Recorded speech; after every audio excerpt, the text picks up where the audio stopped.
live over Zoom. We'll give everybody a second. Should we wait till there's one viewer so we don't talk to random people? My partying all night. It doesn't matter. Yeah, you're right. I don't even know who would even know that we're going live at this point. Maybe we should just start. I can just log in. No, it's okay. Ladies and gentlemen, welcome to SWBL Season 23 Division Draw. My name is Sam Skibby, Commissioner of the SWBL. It's kind of been a lull winter for the SWBL. There's been a lot of changes. We had our winter meeting and our poker night, which went over very well. Congratulations again to Spencer Bogad, this year's champ from the Twins. He got his picture on social media and also signed the bar that we are standing at right now. Usually we are at a location of one of our sponsors. Still working on the sponsorship for that, presenting sponsorship for season 23. We are excited today to bring you the division draw. I am with Brian Benware. I am with Sam Eichenlaub. We will get to why they are here with me today. But well, cheers. Season 23, fellas. Thank you for being here. We can't wait for the next season, which is approaching very fast as May is what, 3-4 months away? Yeah, almost. All right, now fellas, season 22 went over pretty well. But the big thing we can talk about before we get to season 23, the recap was this was the first ever season, and Brian, I'll start with you because you've been around a little bit longer. First ever season that we had to cut short the schedule. Yeah. So instead of 10-game season, we played a 8-game schedule, 8 games. We did not play the last 2 division games. So talk about,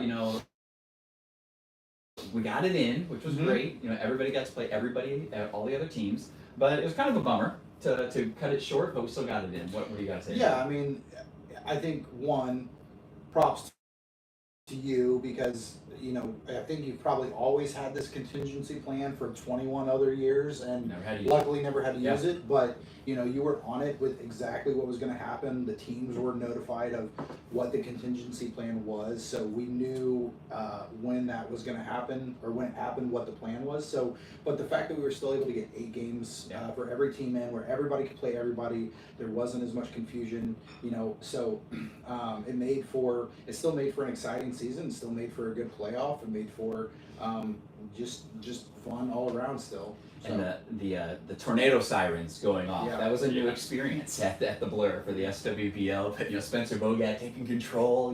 My dad telling everybody to get out of here and go find shelter.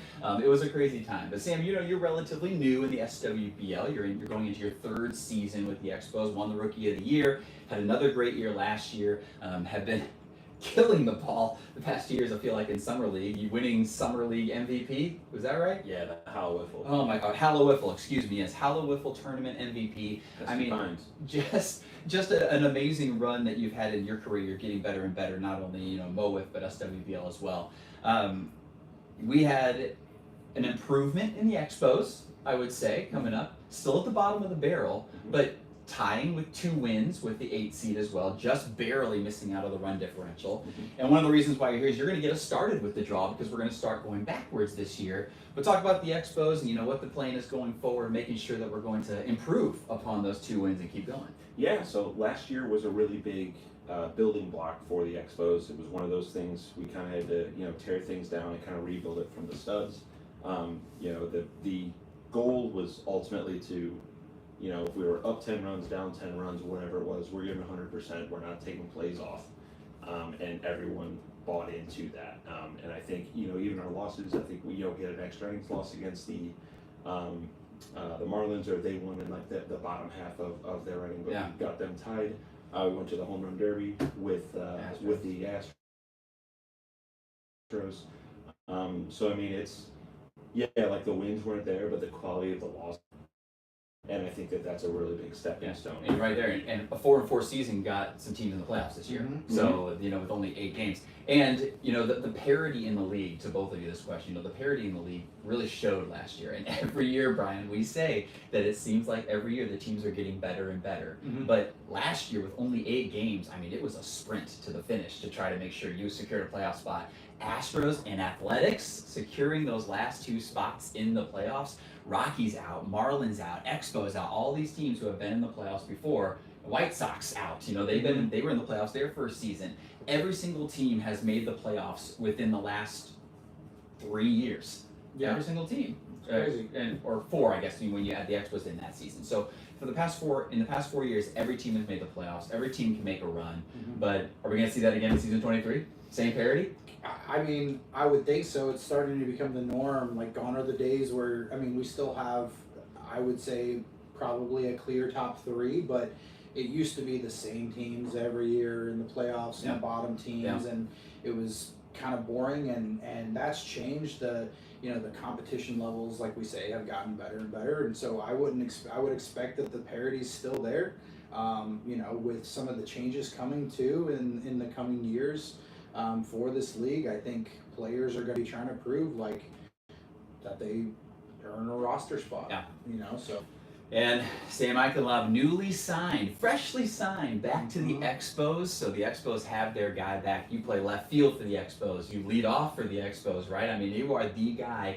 Kind of a fringe number 2, number 3 pitcher as we go along, depending on who's pitching for the Expos. But it's going to be exciting to see you going. Now, Sam is here because he's going to get us started with the first draw, and we're going to change it a little bit.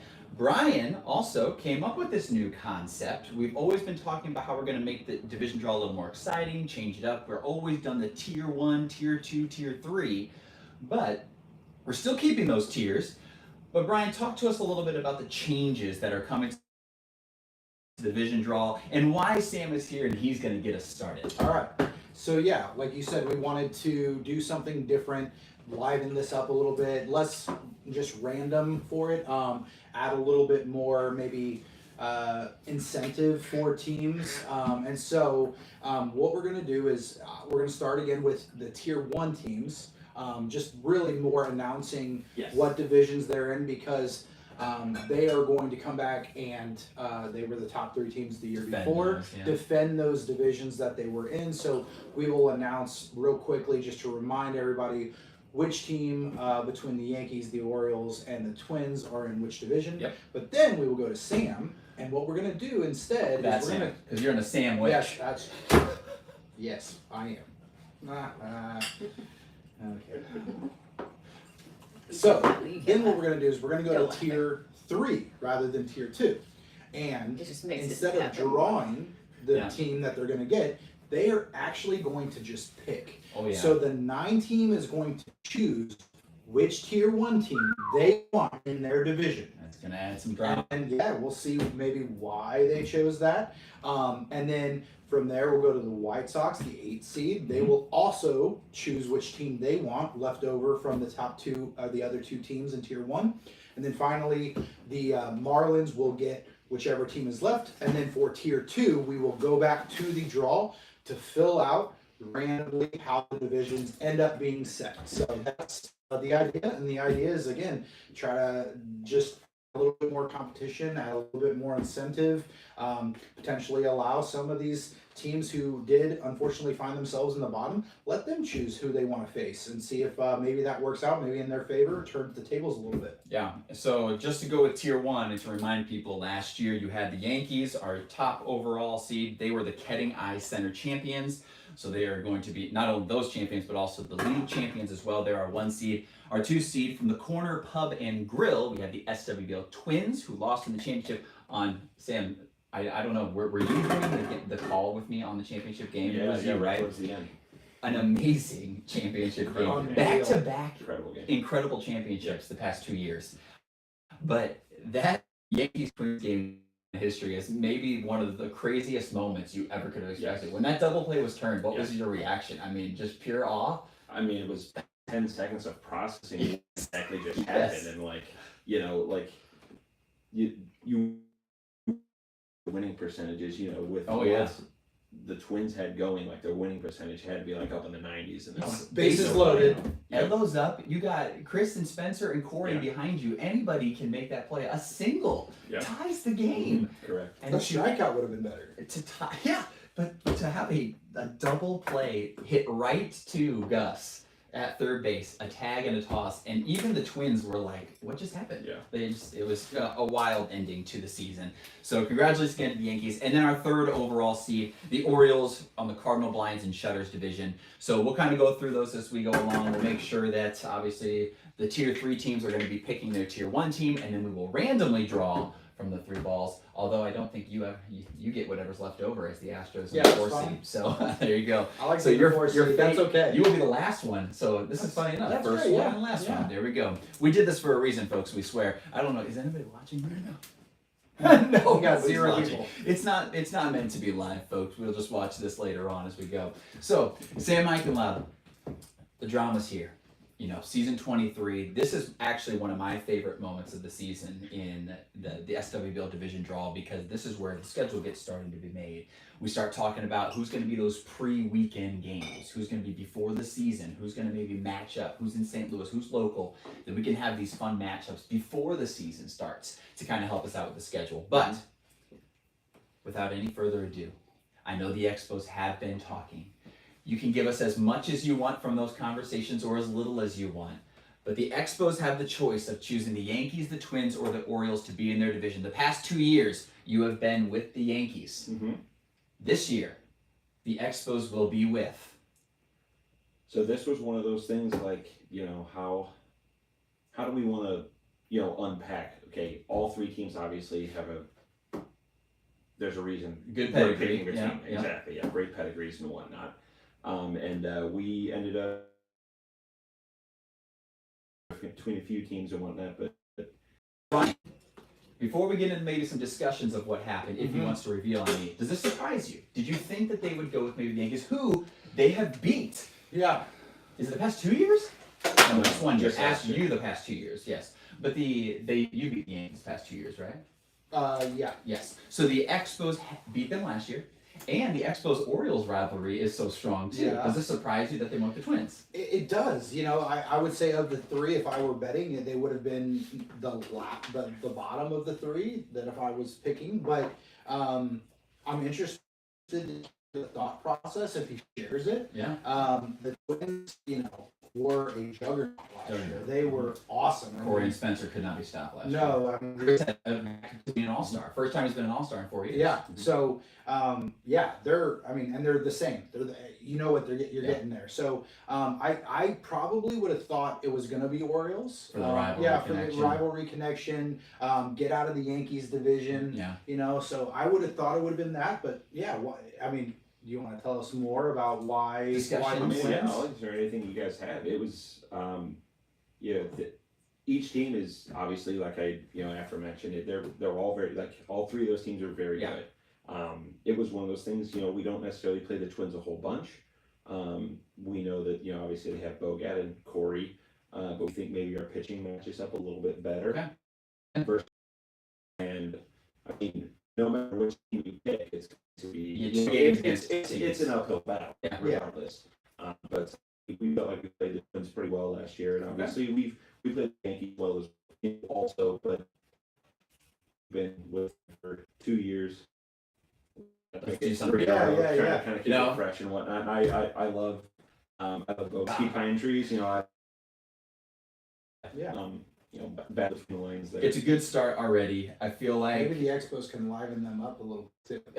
Well, and the rumor has it that but it's going to be interesting to see how the Twins handle this off season. There's been some rumors that Will Rath may not be in attendance as much this year, if at all. So that might have been some knowledge that the Expos are thinking about too. You know, maybe with a change in roster, they might be able to sneak out one of those 2 wins from that series. So And I can attest and say that both those names were brought up. okay. Wow. So Expos are going to be in the Corner Pub and Grill division with the SWBL Twins, our runners-up from season 22.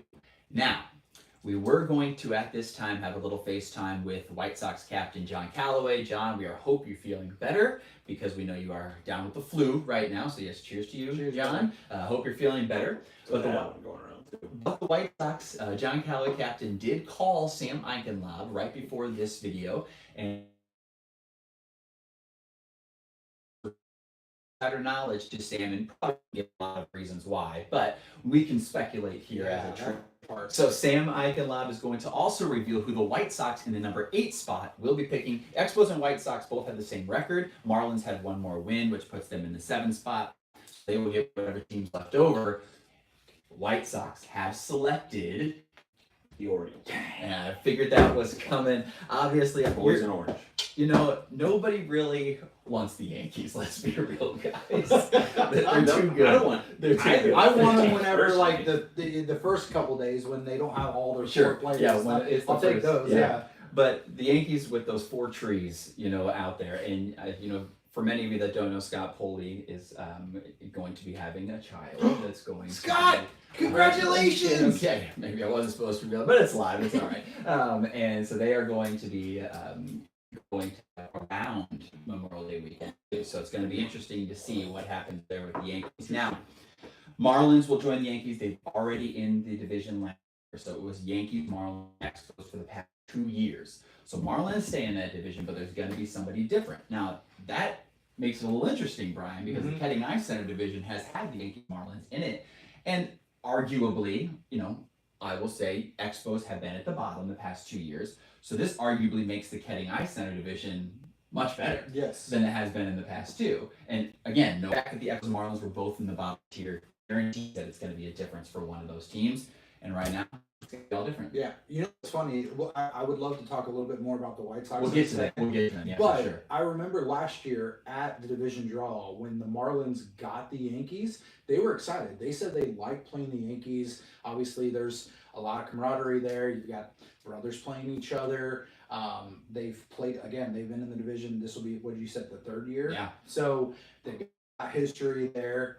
So, you know, I remember them being happy about the Yankees being in their division. They wanted them to be the team that they got. So I wonder if they'll still feel that way going into this season. And, you know, obviously you knew the White Sox information, but there's some little rivalry between the White Sox and the Orioles too. The White Sox haven't had a win against the Orioles yet. They may want to get their chances at those 2. So Sam, speculate on maybe why the White Sox chose the Orioles besides the obvious of the Jackson Crossley connection. Maybe that's the only reason that's there. And maybe now we got bad blood. I mean, the Yankees are just really good. Yeah. And I That's true. don't know It if might I just would, be in pure the strategic. selection, and who knows how, you know, season 23 shakes out, but it's one of those things you have to, you know, somewhat play it on paper, because that's the only time that we can play it until, you know, the end of May. I mean, I don't fault the decision. No, don't either. I think Ben Ware's reaction kind of said it all. You know, he was rooting for them to pick the Yankees.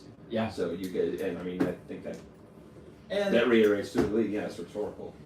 as of now, we have completely different divisions than last year already, That's great. which is great. So So at this- least one, there's going to be some changes that come down the line for next year and how we do divisions. Brian and I are going to get on a podcast and talk about those changes that'll be coming for season 24.